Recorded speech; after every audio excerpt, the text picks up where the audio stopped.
You don't see any star. You don't see anything to give direction. Why I tell you this? Because very high commander came to me. He told me that I have to bring now the unit back to the Israeli side. We were Egyptian and Israelis, one in the other. It was so dark, so foggy, smoky, that almost no chance to do it, right? I looked at him and I told him, look, we will go back to our forces, but I'm not going to do it. I have no idea where I am. God will do it.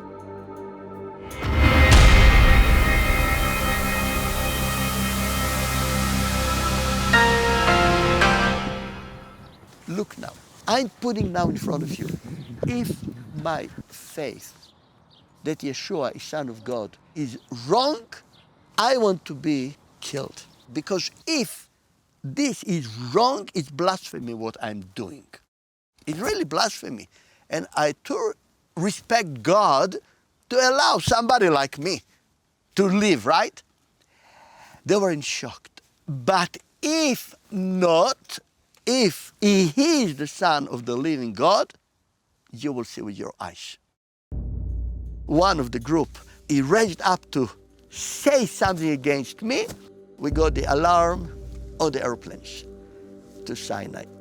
I was so full of joy that God opened such an opening to go to a war, right? To share. And suddenly we felt that we see the airplane is running from side to side because they decided we don't cross the Suez Canal, we land. It was too dangerous that the missiles will blew us. We landed and we crossed the Suez Canal. And we were starting fighting on the other side. We found ourselves as first unit of the paratroopers. We call it in the arrowhead, but the spits of the arrowhead. The Egyptians prepared an ambush, excellent ambush of full commando unit. When we were around 15 yards from them, they opened fire. I'm crying to the unit behind. We call them the kitchen. They have all the hand grenades, not hand grenades, those that are shooting heavy machine guns. They have to cover to shoot on the Egyptians so we can start taking care about all the wounded and so on. No one bullet is coming from them. And they were the religious group that I told you before, that I told them, you will see with your eyes. Now, in the war, if you talk like this, people think you are crazy, right? If I cry, run, you run. If I cry, jump to the right, you jump to the right. I don't know what I will say. You do. And in this situation, we were more than 30. All of us, we got wounded. I was the only one, right, that I didn't get a bullet then. What happened now, I raised up and started walking to them. Now imagine hundreds of bullets on me. I'm not exaggerating. I've been so many times under fire. And I know that no bullet has permission to kill me. God will not let a stupid bullet to finish his plans. I arrived and I saw them in a trench of sewage with their bodies in the little trench and their, machine guns in the mud. You have to follow me. We are in very hard ambush. And other soldiers started coming. I ranged them and we started the attack. Like I told you, 4 hours war. Around 10 o'clock, we were deep in Egyptian area. And then we got in the radio, Ariel Sharon forced the ceasefire. Now, this ceasefire, it was forced on Israel in 24th of October by United States and by the Soviets. And it had to enter 6 o'clock in the evening. When we got the first clash in the ambush, in that second, the ceasefire has to start. Of course, nobody told us. Nobody knew it. We are in a war. So all these 4 hours, and all those who were killed, they were killed after the first ceasefire. But navigating, this was one of my specialties. I could navigate by all the stars, by the moon, everything, really. This night, I told you, I looked, I didn't know, I lost even directions. Because all was covered by smoke of burned tanks, burned ammunition. You don't see any star, you don't see anything to give direction. Why I tell you this? Because very high commander came to me. He told me that I have to bring now the unit back to the Israeli side. We were Egyptian and Israelis, one in the other. It was so dark, so foggy, smoky, that almost no chance to do it, right? I looked at him and I told him, look, we will go back to our forces, but I'm not going to do it. I have no idea where I am. God will do it. The soldier started crying, how you know? And I said only one word, the light. And this became very, very famous later on.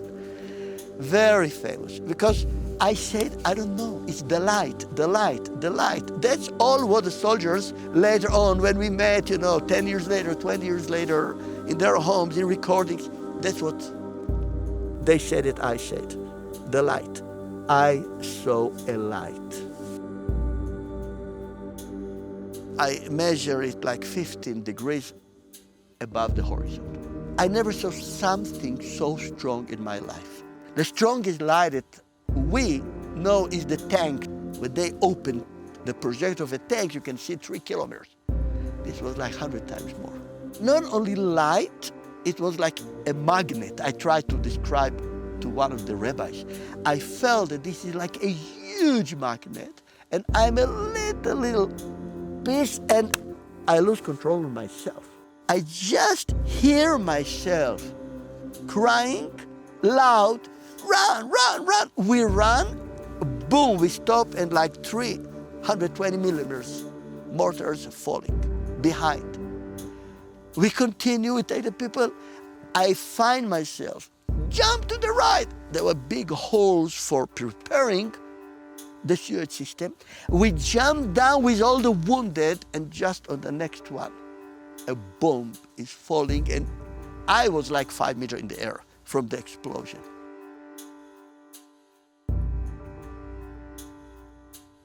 It was something that once in my life, never again. I don't know how long it was, maybe half an hour. Suddenly, it vanished. And I understood that we are very close to our unit. We came back, alive. And the story started spreading. And the soldiers were witnesses of all this. Very high rabbi came and wanted to talk to them.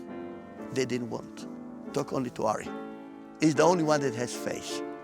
And some of them took the yarmulke, which is very, very rare, and they threw it on the ground.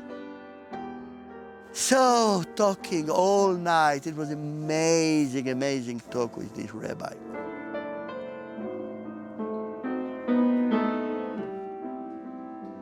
Remember, you don't go to the war. I go, God says. I go in front of you. Now, I was raised on these prophecies, on these verses, on this. It is in my DNA. As a commander, I felt as a shepherd.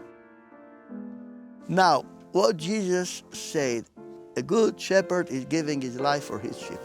I was raised on this. For me, he was my model of shepherding. So when the flock is under attack, he's not thinking about Israel, he's not thinking about the land, the nation. Only one thing, the sheep. You're not a commander, you're a shepherd. I think this was the strongest feeling and connection that I had with my soldiers, and they said so many times about me. They said, you are more than You're our father, you're everything for us, okay? But it's just because the modeling of Jesus. I want to make it clear.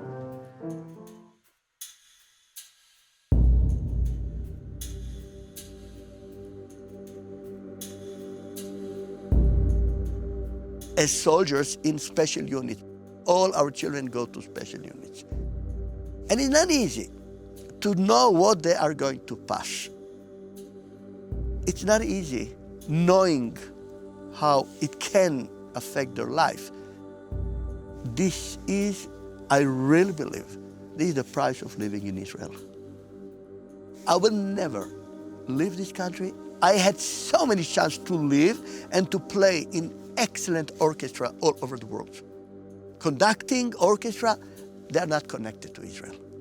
You see, for me, this is the land that God brought us after 2,000 years. And that's why I'm here in this mountain, in this Yad Shmona, and this biblical garden. We are called back by His grace. And we have obligation, first of all, to the land that He chose and call it my land. I'm not fighting on my territory. It's His land. I believe it goes on. I see my grandchildren. I see how they are.